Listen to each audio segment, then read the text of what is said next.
After the Red Panda eco trip ended, I headed to my next destination, Chitwan National Park, one of the main tourist attractions here in Nepal, especially for those interested in wildlife.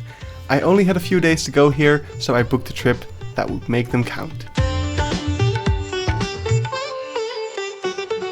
I booked a private tour guide to take me into the park. I booked this through Dynamic Eco Tours, as they were one of the only companies I could find that explicitly avoided anything to do with elephants. No rides, no baths, nothing. Something which I wholeheartedly support. They arranged for me to be picked up at my hotel in Kathmandu, and it's about a 4-hour drive to Chitwan, so I was picked up early in the morning so that there still be some time in the afternoon to see some wildlife. We got to the national park and the town of Sauraha. Here I met up with my guide, we had some momos for lunch, and we drove to our first destination in a tuk-tuk. It was my first ever tuk-tuk ride, which was really cool. We got to our first safari, a canoe safari on the Rapti River, which was just absolutely amazing. There's so much wildlife around the river that right away in my first hour or so of visiting the park, I already saw so many animals, especially birds. I saw a striated heron, ruddy shelduck, osprey, little egret, little ringed plover, oriental honey buzzard, river lapwing, lesser adjutant, little cormorant, greater cormorant, red-naped ibis, Asian green bee-eater, red-vented bulbul, Eurasian hopoo, which I absolutely love, great egret, grey heron, woolly-necked stork, grey bush jet, oriental darter, white wagtail, and common kingfisher. So many birds, and so many amazing birds, and those were only the ones I actually got pictures of. There might have been even more. They were just all around us. But as much as I like birds, there was something else in the water that I was much more interested in: crocodiles. Chitwan is home to two kinds of crocodilians. First, there is the mugger crocodile, which you can see in abundance. Not that that makes it any less cool, but the real treat here is seeing wild gharial. Despite being critically endangered, you can see tons of them around here. Although most of them are females, and one of the main reasons they are so endangered is due to the lack of male individuals. In Chitwan, there's only 4 or 5 males. So you can understand my excitement when we actually saw one of the males. Besides the crocodiles, I did see one more animal on the canoe safari, which really completed it: rhino. At first we saw one crossing the river in front of us, eventually with a bird riding on his back as well, which was really cool, before he disappeared into the tall grasses. And then later we saw a second one bathing along the river's edge, and we decided to get onto the land to really get some good photos. And it was so freaking cool, albeit a little bit nerve-wracking to be on the same beach as a freaking tank of a rhino right there. After getting back in the canoe and going along the river for just a bit more, enjoying all the beautiful views and the nature around us, we got off on a piece of land. And I got some explanation on what to do in case you encounter a wild animal out here, like rhino. Even this side of the tree is good enough to hide ourselves. Yeah, get anything between you and the rhino. Sometimes they keep follow you. In that cases, you have to circle the trees maybe 2 times or 3 times until they go away. Yeah. Or elephant. Okay. They are very dangerous. Yep. They left very small chances to escape. If you climb up the tree, they can knock They will knock the tree down, yeah. If you hide behind the tree, still they can get you. There is elephants around us. Generally, they give you kind of threats. Like they might knock the branches of the trees, bang the trunk. I will follow your lead. Okay. And then we headed into the jungle to take a short hike. We didn't see that many more animals here, apart from some birds like the rufous tree pie, the red jungle fowl, which is basically just wild chicken, and the great racket-tailed drongo, which looked super cool. And we also saw some spotted deer. So we did still see a couple of animals, and we saw traces of other animals as well. We found holes dug by sloth bear, rhino droppings, rhino tracks, rhino paths, paw prints of a tiger, scratch marks of a tiger. Like on from the leaf. Oh yeah. Very strong. Yeah, very strong smell. as well as some droppings. We also found this much larger spot along the path where a tiger would probably have been sitting, waiting to ambush its prey. And there were also these massive termite mounds, which I guess makes sense because the sloth bears are here for a reason. My guide also told me some things about the plant life in the area. There were these invasive plants. Mykinia macarantha. It grows very rapidly. Main problem is that the wildlife beings are consuming them very less. It's overlapping all the native plants here, completely covering them. Yeah. And the plants can't do the photosynthetics. We talked about liana vines and how they grow, and he showed me this really cool plant that basically folds in on itself when you touch it to kind of protect itself.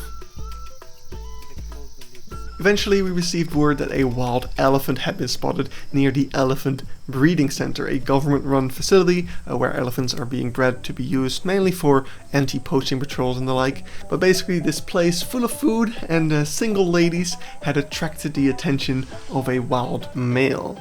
And this is actually something that's good for the breeding center because wild males introduce fresh genes into the breeding population, resulting in healthier offspring. And while I didn't intend to visit the elephant breeding center, as I kind of wanted to stick to my no elephant tourism choice, I really did want to see a wild elephant. So we didn't go into the breeding center, but we just watched from a distance. And now I can proudly say that I've seen wild elephant, even though it wasn't in a very wild place.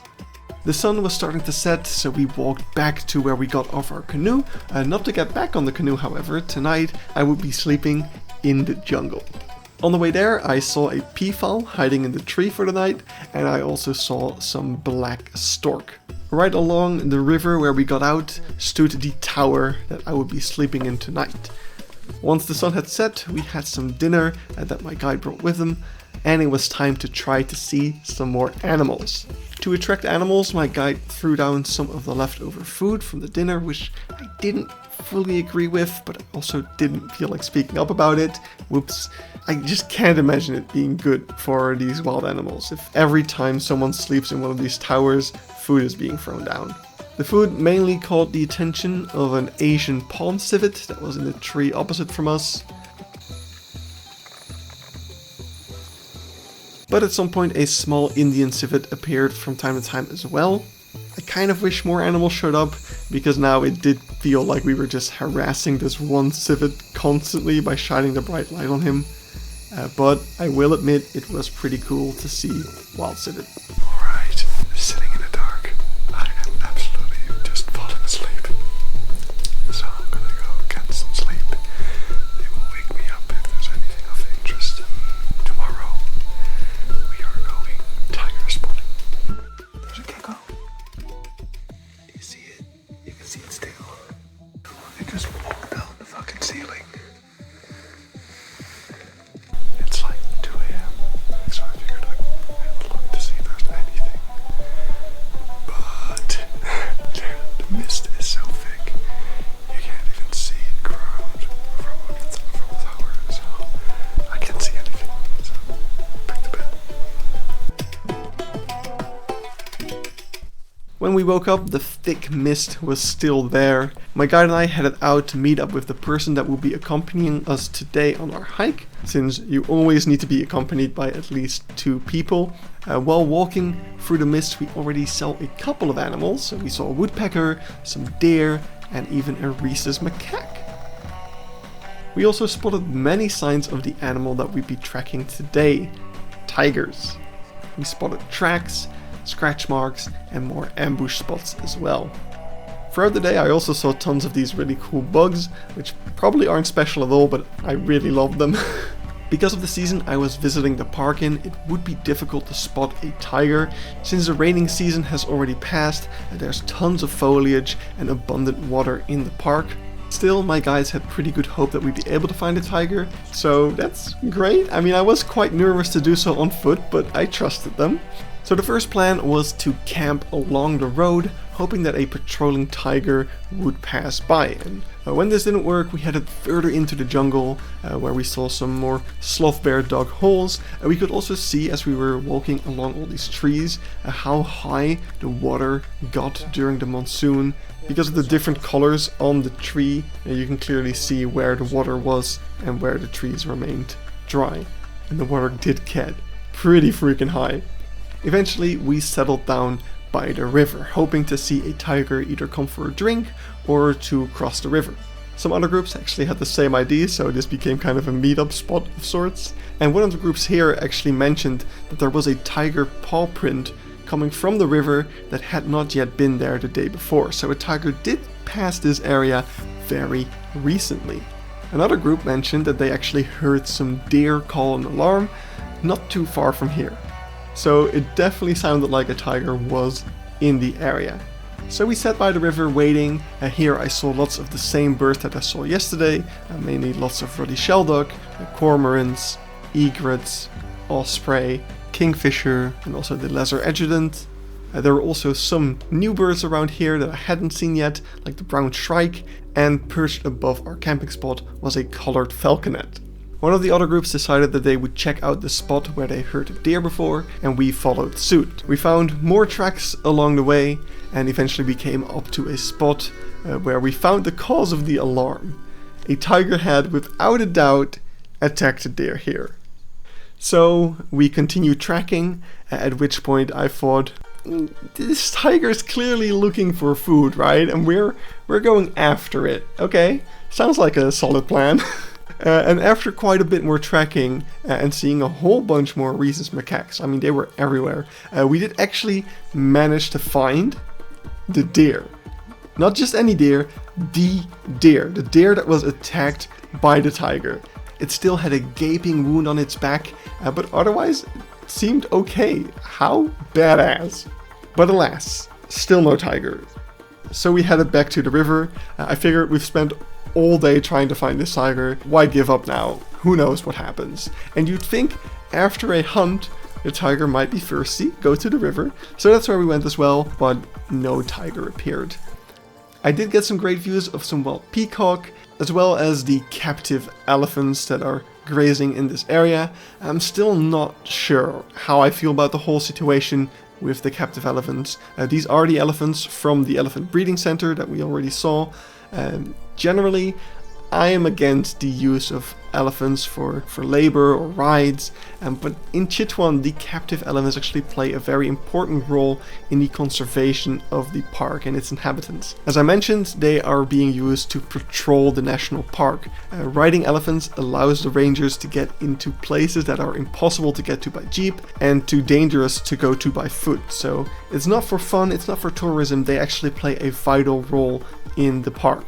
And while it's a shame that the elephants are chained up when they're at the breeding center at night, during the day their caretakers do take them out into the field to graze and go for a walk, give them plenty of enrichment, and that does give me the impression that they do the best they can to care for these animals.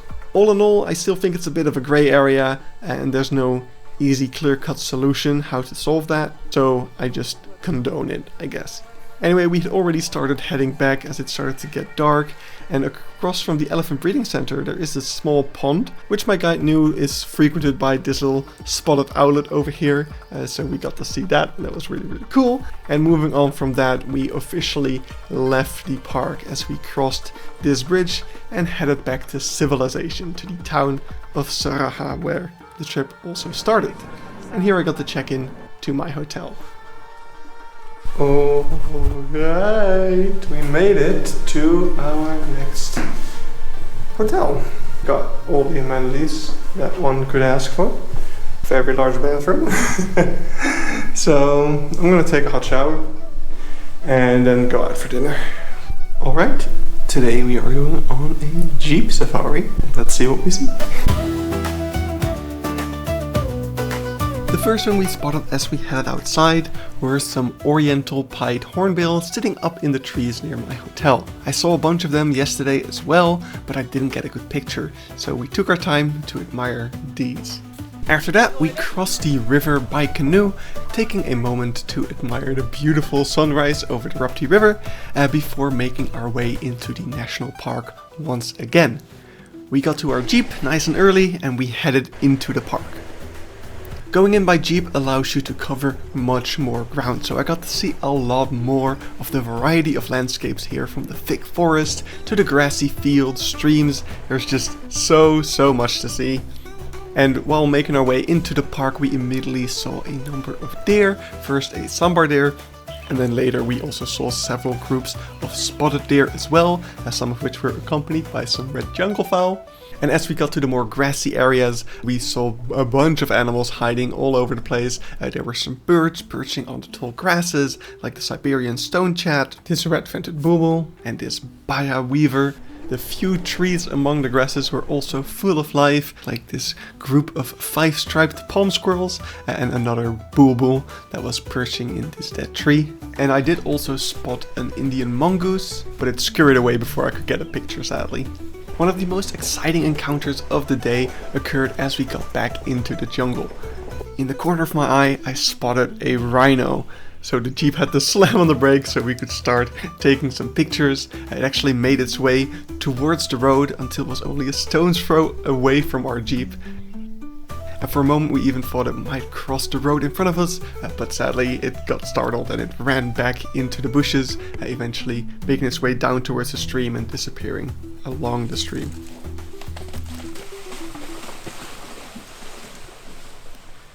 It was also around such a stream that we saw lots of signs of sloth bear, many holes being dug around it. This is where we decided to head back along the way we came to get to an open road, hoping to see a sloth bear cross over there. Sadly, no sloth bears showed up, but we did spot a black hooded oriole and a red whiskered bulbul here. Later on we ran into someone doing a safari on foot, and they did manage to see a bear in a different spot, so we were just at the wrong place at the wrong time, sadly.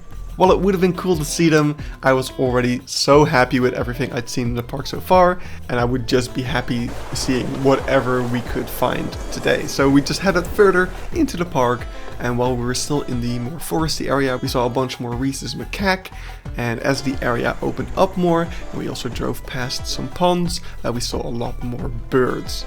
There was a long-tailed shrike, a changeable hawk eagle. I took this amazing photo of a red-vented bulbul over here as well. For the first time in my life, I saw a kingfisher that wasn't a common one. This is the white-throated kingfisher. Hiding in the grasses along the pond was also a Bengal monitor. And across the pond were some little cormorant, a Eurasian moorhen, and there was this tree just completely full of stuff, an osprey, a great cormorant, and a rat-named ibis. Being in an area with more water also meant that the mugger crocodiles were all about, just chilling near the water with these lesser whistling ducks.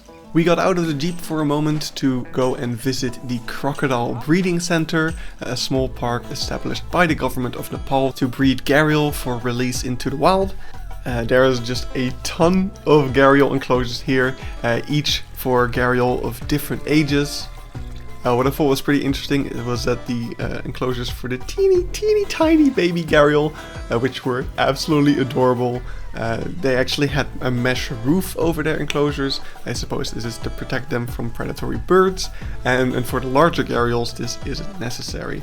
But yeah, you can get a great overview of all of these enclosures from above, and also passing by them you just see so many gharials, and it's so freaking cool. What was especially insane was just seeing these piles of gharials just sitting along the water on top of each other. That definitely made for some great photos.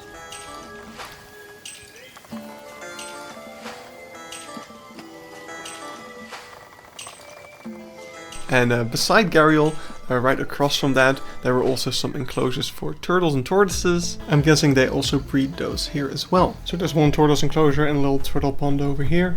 And yeah, there's several of these towers that give you a nice overview of all these enclosures, and you get a bit more unobstructed view of the gharial because, you know, looking at them through the mesh isn't always the easiest. And then after you've visited all of the enclosures, there's also a small information center. This visitor center has some information about herbs in general, about snakes, amphibians, turtles, tortoises that all live in this area, and about the conservation of them. And as you go into this building over here, there's a lot more education about both the gharial and the mugger crocodile, about the conservation work that they do, about breeding gharials and how that goes, and also the reasons that these crocodiles are endangered in the first place. All in all, it was a super nice place to visit along the Jeep Safari, but now it was time to get back to seeing some wild animals. My guide still wanted to try and get me to see a tiger, so we found a nice spot along the road that gave us a good overview of the entire area, but alas, no tigers showed up once again. Pretty much the only sign of tigers that we saw was this tree that had a bunch of claw marks on it, and my guide explained that tigers will try to kind of one-up each other by scratching the tree as high as possible to show which tiger is the biggest and who kind of owns this area over here, so that's pretty cool. But I will say I was getting a little bit tired of just waiting in one spot hoping to see a tiger. I much preferred just driving around and seeing whatever we might run into. So for the remainder of the day, we did just that, and we did see a bunch more stuff. We saw a Himalayan flameback type of woodpecker, we saw an Indian scops owl, and while cruising through the grasslands, we also saw some weaver bird nests, which I thought was really, really cool. And then later we spotted another rhino, a mother together with her young actually. They were right across a bit of water, so we were at a safe distance to not feel the mother's wrath, I suppose.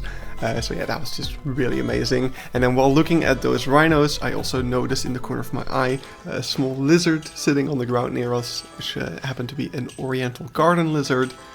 But at this point, time was starting to run out, and we needed to slowly start heading back towards the start of the park. So we drove past another big body of water where we saw a bunch more cool birds like the oriental darter once again, more cormorants, and also an Asian openbill, which was a really, really cool animal.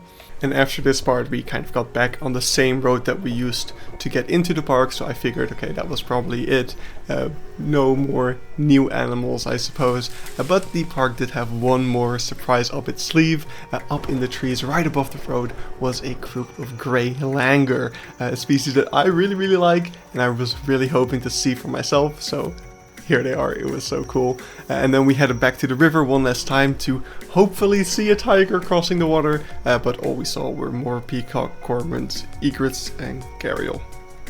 As we got back on the road, we saw another changeable hawk eagle, and the last new animal of this trip was a small black francolin that was sitting along the side of the road. And that was pretty much it for the Jeep Safari. So while once again I didn't see any tigers or bears, I still had a fantastic time. I saw a ton of new birds, even more rhino, and seeing the rhino in the jungle instead of along the river was also a really awesome kind of different experience. The langurs were so cool to see, so all of this was definitely worth my time. We crossed the river and got back to Sauraha, where I did a little bit of exploring, since this would be my final evening here. Damage from the elephants. Originally, I planned to do another Jeep Safari tomorrow morning before flying back, but I was told lots of flights were currently being cancelled due to the thick mists in the morning that we also saw when we slept in the jungle tower. So I am able to cancel my flight for tomorrow. What the hell? So that's great, because it was a risky thing to fly to Kathmandu and then fly home on the same day, with there being lots of risks in the first flight. Yeah, that didn't sit right with me. So now I'm getting a taxi to Kathmandu instead, which is another 5-hour drive, but at least it'll get there. Anyway, I'm gonna have dinner. Ooh, souvenirs. I got another one. So I got a nice 3D magnet of Chitwan. I also wanted to buy a painting of Hopu. I think he thought I was trying to haggle. I wasn't. I just legitimately can't afford that because my card doesn't work. I've got about 5,000 rupees and a bunch of dollars, but most of the dollars I need to pay for the taxi. And most of the rupees I need to tip my guide. And another souvenir that I do want, that I'll try to get tonight, is I want to get one of each bill of the currency, because they all have really cool animal drawings on them. I'll go to the exchange guy and figure it out. It'll be cool. And as I went on my little adventure in Sauraha, which was a lot of fun, but my microphone wasn't working, so it doesn't really come across in the video anymore. But basically I did end up going back to the money exchange guy once again. He was super helpful in getting me one of each bill. He actually opened up a safe in the back of his store and gave me pristine quality bills of each bill that he had pristine quality for, which was everything but the 500 and the 1000. I then found an ATM and got some more money from that. And that actually gave me a pristine 1000 rupee bill, so that was really great. So with my newfound cash, I went back to the painting store and got the hoopoe painting. So really happy I got that. And then I still had a little bit of cash left over, so I got this hand-carved wooden rhino, which I thought was pretty cute.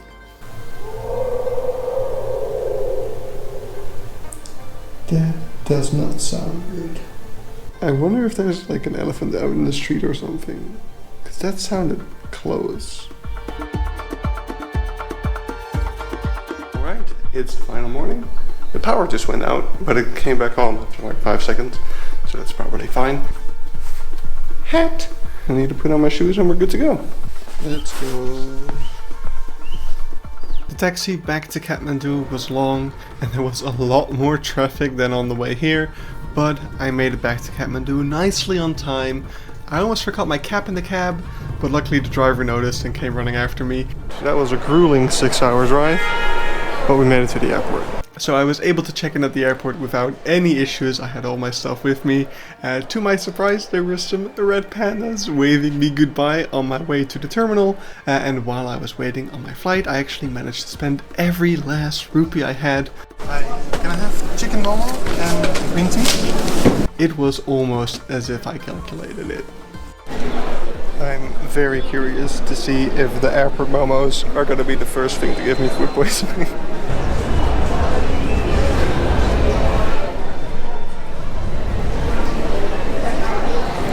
Well, at least they're warm. They're chewy, but not too bad. Not sure what I expected. I expected worse, but I don't know what way. After that lovely dinner, I guess, I was driven to my plane. Sadly, there were some delays, so even though I had the correct window seat once again, I wasn't really able to see the Himalayas anymore due to it being nighttime already, which kind of made it sink in that this was it. I wasn't coming back here anytime soon. All I have moving forward are the experiences that I carry with me now. Time for the 20-hour layover. Past security again. Had to unpack everything again. I think people were laughing at the fact that I needed like 3 crates to fit all my stuff. I actually needed 4 crates because I had to take off my shoes as well. So 4 crates of stuff. To the hotel. 336. I think by quiet room he meant room on the other side of the fucking building. Jesus. There we are. Alright. Oh my. Oh, this is a lot fancier than the sleeping pod. Oh, I'm so happy that I booked this. Oh my god, the bed is so soft. No, so they extended my hours. So I only booked the hotel for 12 hours.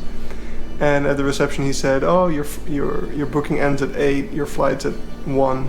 I'll extend your booking until 1. Which my thought was I'll just get up at 8 and hang around in the downstairs area of the airport, but now I can stay in my room. And there's complimentary breakfast. Oh, this is great. So now all I gotta take care of is that I need to get some dinner now. Why do they give you ketchup? I don't trust that. I do like that they give you these though. Wow. That looks horrible. With the added spices, the oregano and the chili flakes, it was tolerable. Why is the tap like so far back on the sink? I can't wash my hands like that. Like, this is just bound to happen. That's not my fault. That's the thing's fault. I accidentally pressed some buttons on this thing and now it's beeping, and it started beeping more and more, and I unplugged it but it's still going and I'm scared. How is it still going? It has no power. What the fuck? pull out the other cable. Now, on the one hand, it would be a good idea to stay up a little bit more so I can already get used to the Dutch rhythm, because it's only like 5 p.m. in the Netherlands right now. But on the other hand, I'm tired, so I'm gonna go to bed. I'm gonna have to try to stay awake for the entire flight. That's gonna be the most important thing, to keep my sleep balanced. Like, I need to be tired when I get home tomorrow, and then I need to sleep. Alright, I've slept in, had a nice little breakfast, mediocre breakfast. I should pack my stuff and get ready to go. Bye hotel, you were great, love you.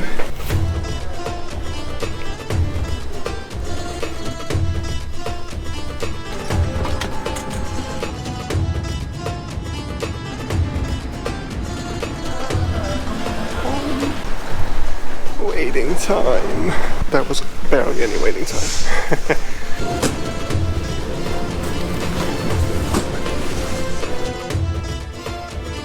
So, I made it back home safely, and I went straight to bed, and I didn't really record anything anymore, so I just finished editing the last part, the part you're watching right now.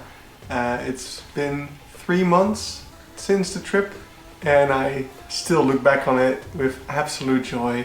Making these videos has made me miss it so much. So yeah, I definitely look back on it fondly, and I cannot wait to go on another trip like this. We'll see what ends up on my path. I have actually already been to India since I got back from Nepal, but that was a business trip, so not really seeing much wildlife, although I did do a little bit of birding. But yeah, you'll see some things from me being in India pop up soon. Oh, hey, a parakeet. They had a lot of those in India as well. But yeah, looking back on this series of videos, there was some things that I didn't record. I also set out with the mindset of, I'll record what I record and we'll see what kind of video comes out of it. I didn't want to push myself to record every little thing. I wanted to enjoy the moment as well, and I think I succeeded in that. I had so much fun, I had a great time, and the video still came out quite fun in my opinion. So I'm really happy with that. But yeah, so what has happened in the past 3 months now that I'm back home? Well, as you could tell by the last part, I did bring home quite a few souvenirs. Most of them have gotten a spot in my house, which, by the way, this is like this series of videos has been the first you guys have seen of my new apartment, which is pretty exciting. I'll show you guys a bit of it as I show where I put all the souvenirs. Not everything has gotten a spot yet though. I mean, of course there's things like the cap and the shirt, which is just, it's a shirt, it needs to be ironed. I just washed it. But yeah, there's stuff like my certificate, which I probably want to put somewhere, but I don't know where. There's also this, which is my permit for entering Chitwan, which is really fun.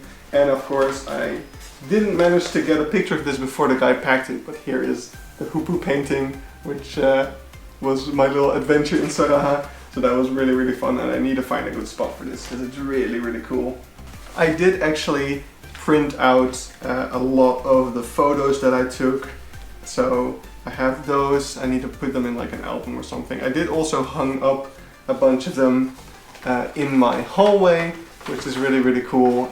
It's a really nice thing coming home, seeing those pictures and seeing those memories. Not everything is from Nepal, there's also just some really good zoo photos in there that I took. But I plan to expand that wall with more photos in the future. I think it will be really cool. And yeah, a lot of the general souvenirs, like the rhino statue, has just gotten a spot in my wall of stuff. The Nepali rupee have gotten a spot in the toilet, which is just a place where I wanted to hang up something, and I was like, oh yeah, this fits. I actually managed to get them into a frame really nicely. I'm really happy with that. And of course the magnets are on my magnet board. And the red panda rug is on the wall. I actually used some Velcro adhesive strips to kind of stick it onto the wall, which means I didn't have to like put anything through it, it just sticks. I'm really happy with that. I think it's the safest way to hang it up without damaging it. And the rugs actually became available again for purchase online, and I just couldn't help myself and I bought another rug. So that should be coming soon. I bought a green one as well. I don't know what I'm gonna do with it, but I just wanted to have it. I don't know. It's such a cool thing, and a cool piece of conservation that you're supporting with it. So yeah. As you could probably tell in the videos, I did see a lot of wildlife, especially a lot of birds. It might have been a bit hard in the videos to keep track of everything that I saw. So I have actually started logging all of the wild animals that I've seen on iNaturalist, which is a website where you can submit your observations of animals. My friend Leaf is a really big fan of it, and he pushed me to put stuff on there. Mostly so that I could ID it for these videos, but it's also really fun to kind of log everything and see all the animals that you've seen. So I'll put a link to that in the description if you're interested in seeing that. But yeah, I think that kind of concludes this. I think that's the end of Goron Goes Wild Nepal. There is one more kind of exciting thing that happened. It's actually that Rotterdam Zoo is currently building kind of a replica of the restoration site next to the red panda habitat, kind of have some education about that. So I'm really excited to go there and kind of compare it to the real life thing, because I actually have been there. So yeah, once that's built and once I have a chance to go to Rotterdam Zoo again, I'll definitely make a video about that, comparing the two. I think that'll be a lot of fun. We'll see when that happens, but until then, thank you all so much for watching. I'm gonna go back to building the Beekse Bergen. I really want to finish that, so that's the next project that I will be focusing on. So I hope you look forward to that, and I'll see you around. Bye bye!